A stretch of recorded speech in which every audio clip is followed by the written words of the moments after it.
अस्सलाम वालेकुम दोस्तों, welcome back to the biology MCQ series. जैसा कि आपको मालूम है कि हम सर्कुलेशन के चैप्टर से डिफरेंट टॉपिक्स के एमसीक्यूज डिस्कस कर रहे हैं। तो आज हमारे पास टॉपिक है जी blood pressure and its measurement. तो ब्लड प्रेशर के टॉपिक से डिफरेंट जो कॉन्सेप्ट्स हैं उनके एमसीक्यूज लिए गए हैं, वो आपके साथ डिस्कस करेंगे। राइट ऑप्शन आपको बताएंगे और जो ऑप्शन इनकरेक्ट होंगे वो भी देखेंगे कि वो इनकरेक्ट क्यों हैं।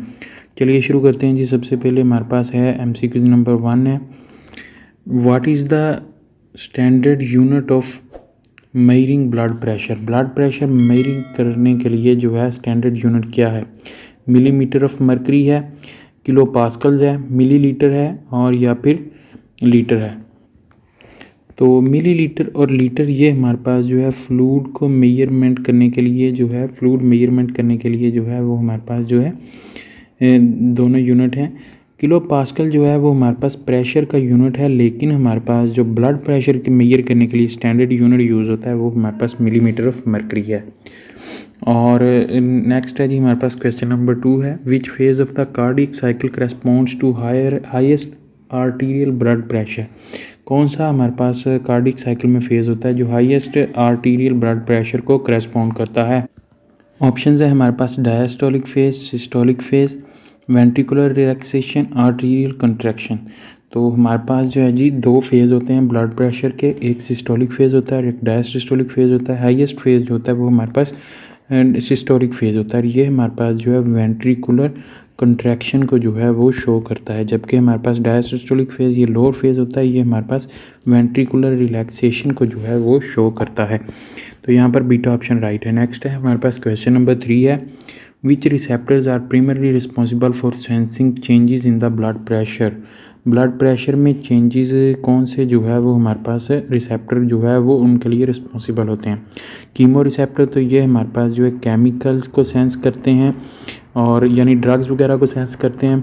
उसके अलावा बैरो रिसेप्टर तो ये हमारे पास जो है प्रेशर सेंसिंग रिसेप्टर्स होते हैं। फोटो रिसेप्टर्स ये हमारे पास लाइट के लिए होते हैं और थर्मो रिसेप्टर्स ये हमारे पास जो है टेम्परेचर के लिए जो है वो रिसेप्टर्स जो हैं वो होते हैं। तो बीटा ऑप्शन यहाँ पर जो है राइट होगा। नेक्स्ट है हमारे पास question number 4, where are baroreceptors most numerous in the human body. Human body में बैरो रिसेप्टर्स कहाँ पर ज़्यादातर जो है वो पाई जाती हैं। ब्रेन में, लंग्स में, carotid sinus and aortic arch में या फिर लिवर में। तो बैरो रिसेप्टर्स जो होते हैं वो कैरोटिड साइनस और एओर्टिक आर्च में मोस्टली जो है वो हमारे पास जो है पाए जाते हैं। नेक्स्ट है हमारे पास क्वेश्चन नंबर 5 है, what happens to the blood velocity as it flows from arteries to capillaries।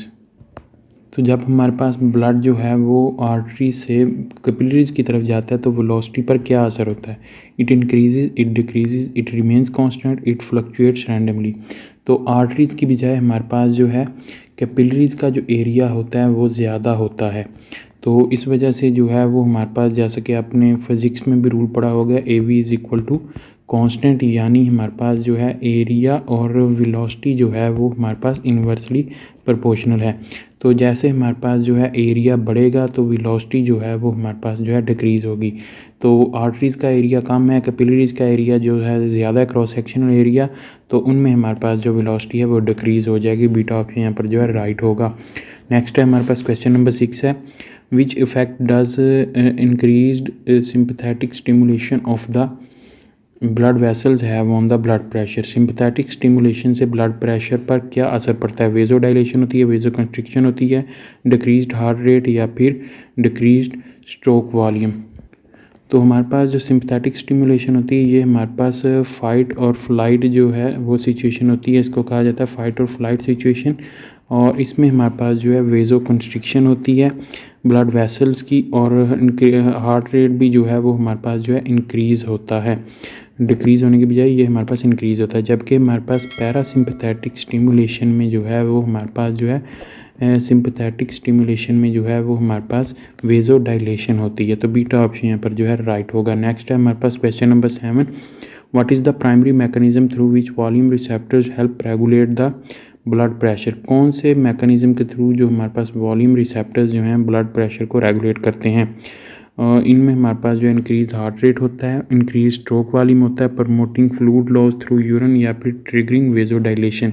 तो वॉल्यूम रिसेप्टर्स जो होते हैं ये हमारे पास जो है ग्लोमेरुलर आर्ट्रियोल्स के थ्रू जो है वो हमारे पास फ्लूइड लॉज के थ्रू यूरिन को प्रमोट करके जो है ब्लड वॉल्यूम को जो है वो नॉर्मल रेंज में रखते हैं और उससे ब्लड प्रेशर भी जो है वो रेगुलेट रहता है। तो चार्ली ऑप्शन यहाँ पर जो है राइट होगा। नेक्स्ट है हमारे पास क्वेश्चन नंबर 8 है, which hormone secretion decreases as a result of signals from volume receptor. तो कौन सा जो है हार्मोन सिक्रीशन जो है वो डिक्रीज होती है as a signal from volume receptor. ADH है, एंटी डाययूरेटिक हार्मोन, एल्डोस्टेरोन है, इसके अलावा कोर्टिसोल है या फिर इंसुलिन है। तो हमारे ब्लड में जो है ADH यानी एंटी डाययूरेटिक हार्मोन ऐसा हार्मोन है जो हमारे पास जो है ब्लड प्रेशर को जो है वो कंट्रोल करता है। तो ये हमारे पास जो है as a result from the volume receptor जो है signals from the volume receptor, ये हमारे पास जो है सिक्रीशन डिक्रीज़ हो जाती है। तो ये हमारे पास जो है सोडियम और पोटाशियम आयन की जो है वो हमारे पास जो है कंसंट्रेशन को जो है वो रेगुलेट करता है ब्लड में। तो उसकी मदद से जो है हमारे पास ब्लड प्रेशर जो है वो कंट्रोल होता है। तो नेक्स्ट है हमारे पास question number 9, what is the total cross sectional area of the aorta. Total cross sectional area of aorta कितना है? 1 सेंटीमीटर स्क्वेयर है, 5 सेंटीमीटर स्क्वेयर है, 10 सेंटीमीटर स्क्वेयर है, 20 सेंटीमीटर स्क्वेयर है। तो हमारे पास जो है जी एओर्टा का total cross sectional area 5 centimetre square है। और इसके मुकाबले में सिंगल कैपिलरी का जो हमारे पास क्रॉस सेक्शनल एरिया है वो मिलीमीटर्स में होता है, लेकिन कैपिलरीज़ की तादाद हमारे पास इतनी होती है कि उनका टोटल जो क्रॉस सेक्शनल एरिया है वो एओर्टा के मुकाबले में बहुत ही ज़्यादा होता है। तो बीटा ऑप्शन यहाँ पर जो है राइट होगा। नेक्स्ट है हमारे पास क्वेश्चन नंबर 10 है, which type of blood vessel has the smallest individual cross sectional area. Smallest individual cross sectional area, अब वही बात आ गई हमारे पास जो है सबसे ज़्यादा इंडिविजुअल की बात हो रही है। तो smallest individual cross sectional area हमारे पास जो है आर्टरी, वेन, कैपिलरी और वेन्यूल में हमारे पास जो है कैपिलरी का होगा। और अगर लार्जेस्ट होता तो वो हमारे पास एओर्टा का जो है वो हमारे पास क्रॉस सेक्शनल एरिया होना था अगर इंडिविजुअल की बात होती। नेक्स्ट है जी हमारे पास क्वेश्चन नंबर 11 है, ये हमने पहले भी कर लिया है। What is the primary function of baro receptor in the carotid sinus and aortic arch. तो बैरो रिसेप्टर का प्राइमरी फंक्शन क्या है? Regulation of blood glucose level, regulation of blood pressure, control of body temperature और control of respiration rate. तो baro receptor जो है वो pressure receptors हैं, तो ये हमारे पास ब्लड प्रेशर को जो है वो रेगुलेट करेंगे। तो बीटा ऑप्शन यहाँ पर जो है राइट होगा। नेक्स्ट है जी हमारे पास question number 12, how does increased pressure in blood vessels affect the firing frequency of baro receptor.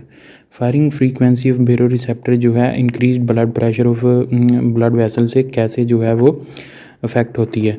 तो जब हमारे पास ब्लड प्रेशर इंक्रीज़ होता है तो उससे जो है वो हमारे पास फायरिंग फ्रीक्वेंसी होती है वो डिक्रीज़ होती है, नो चेंज आती है, इंक्रीज़ होती है या फिर स्टॉप हो जाती है। तो फायरिंग फ्रीक्वेंसी प्रेशर इंक्रीज़ होने की वजह से, ब्लड प्रेशर इंक्रीज़ होने की वजह से इंक्रीज़ हो जाती है। नेक्स्ट है हमारे पास MCQ number 13, what effect does the decrease blood pressure have on the stretch of the arterial walls. Increase stretch, decrease stretch, maintain, constant stretch causes arterial walls to collapse. तो हमारे पास blood pressure decrease होगा तो उससे stretch जो है वो हमारे पास जो है डिक्रीज़ हो जाएगा, और ब्लड प्रेशर इंक्रीज़ होगा तो स्ट्रेच इंक्रीज़ होगा, यानी डायरेक्टली प्रोपोर्शनल है स्ट्रेच आर्टेरियल वॉल्स का और blood pressure. Blood pressure decrease होगा, स्ट्रेच आर्टेरियल वॉल्स का डिक्रीज़ होगा और उससे हमारे पास जो है डिक्रीज़ इन एक्शन पोटेंशियल भी हो जाएगा। एक्शन पोटेंशियल जो है वो भी हमारे पास जो है डिक्रीज़ होगा आर्टेरियल वॉल्स का। नेक्स्ट है हमारे पास क्वेश्चन नंबर 14 है, which receptor are involve in reflex dilation of efferent arterioles in the kidney. Efferent arterioles जो किडनी में हैं उनमें हमारे पास जो है कौन सा रिसेप्टर जो है इन्वॉल्व होते हैं? बेरो receptor, chemo receptor, volume receptor और थर्मो रिसेप्टर। तो हमारे पास जो है ब्लड प्रेशर कंट्रोल करने के लिए दो रिसेप्टर्स होते हैं, एक बेरो रिसेप्टर जो हमारे पास जो है एओर्टिक आर्च में जो है इन्वॉल्व होता है या कैरोटिड साइनस में इन्वॉल्व होता है, और दूसरा हमारे पास जो है वॉल्यूम रिसेप्टर होता है जो हमारे पास जो है किडनी में जो है वो काम करता है, किडनी में काम करता है। और एफरेंट आर्टरियोल्स ऑफ किडनी की बात हो रही है तो वॉल्यूम रिसेप्टर यहाँ पर जो है चार्ली ऑप्शन यहाँ पर जो है राइट आंसर होगा। नेक्स्ट है जी हमारे पास क्वेश्चन नंबर 15 है, what effect does decreased secretion of anti diuretic hormone have on kidney function. तो ADH की डिक्रीज्ड सेक्रीशन का जो है वो किडनी फंक्शन पर क्या इफेक्ट होगा? Increased water reabsorption, decreased water reabsorption, increased sodium reabsorption, decreased sodium reabsorption. तो हमारे पास जो ADH होता है वो मोस्टली जो है वाटर रीअब्जॉर्प्शन पे जो है वो काम करता है।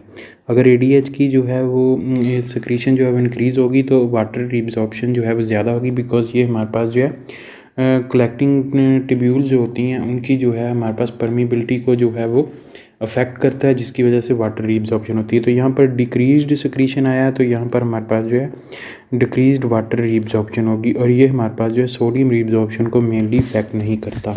तो बीटा ऑप्शन MCQ नंबर 15 का राइट होगा। नेक्स्ट है हमारे पास question number 16। How does the combination of volume receptor and antidiuretic hormone secretion affect fluid balance. तो यहाँ पर हमारे पास उसने वॉल्यूम रिसेप्टर और एंटी डायूरेटिक हार्मोन की सिक्रीशन का इफेक्ट पूछा है फ्लूइड बैलेंस पर। तो वो हमारे पास जो है क्या होगा, promote fluid retention, promote fluid loss, causes fluid accumulation in tissue, has no effect on fluid balance। तो हमारे पास जब एंटी डायूरेटिक हार्मोन की सिक्रीशन होगी, ADH की सिक्रीशन होगी, तो उससे फ्लूइड रिटेंशन जो है वो इंक्रीज़ होगी, यानी वाटर रीअब्जॉर्प्शन जो है वो हमारे पास इंक्रीज़ होगी। तो अल्फा ऑप्शन यहाँ पर जो है राइट है। नेक्स्ट है हमारे पास क्वेश्चन नंबर 17 है। What happens to glomerular capillary pressure when efferent articular resistance decreases. Efferent articular resistance जब डिक्रीज़ होगी तो ग्लोमेरुलर कैपिलरी प्रेशर को क्या उस पर जो है वो असर होगा, इंक्रीज़ होगा, डिक्रीज़ होगा, रिमेन अनचेंज, या फिर रैंडमली फ्लक्चुएट होगा। तो एफरेंट आर्टिकुलर रेजिस्टेंस के डिक्रीज़ होने से ग्लोमेरुलर कैपिलरी प्रेशर जो है वो हमारे पास इंक्रीज़ होगा, और इसकी मदद से जो है वो हमारे पास जो है फ्लूइड फिल्ट्रेशन जो है किडनी में, किडनी ट्यूब्यूल्स में फिल्ट्रेशन वो हमारे पास जो है वो भी इंक्रीज़ होगी। तो यहाँ पर हमारे पास जो है 17 के करीब MCQs थे blood pressure and its measurement के, वो यहाँ पर हमारे पास कंप्लीट होते हैं। उम्मीद करता हूँ दोस्तों आपको वीडियो पसंद आई होगी। वीडियो पसंद आई तो इसे लाइक कीजिएगा, दोस्तों के साथ शेयर कीजिएगा। अगर आप इस चैनल पर नए हैं तो चैनल सब्सक्राइब कर लें और साथ बेल आइकन को प्रेस कर लें। इस वीडियो में इतना मिलेंगे एक नई वीडियो के साथ। अपना बहुत सारा ख्याल रखिएगा, दुआ में याद रखिएगा। तब तक के लिए अल्लाह हाफिज़।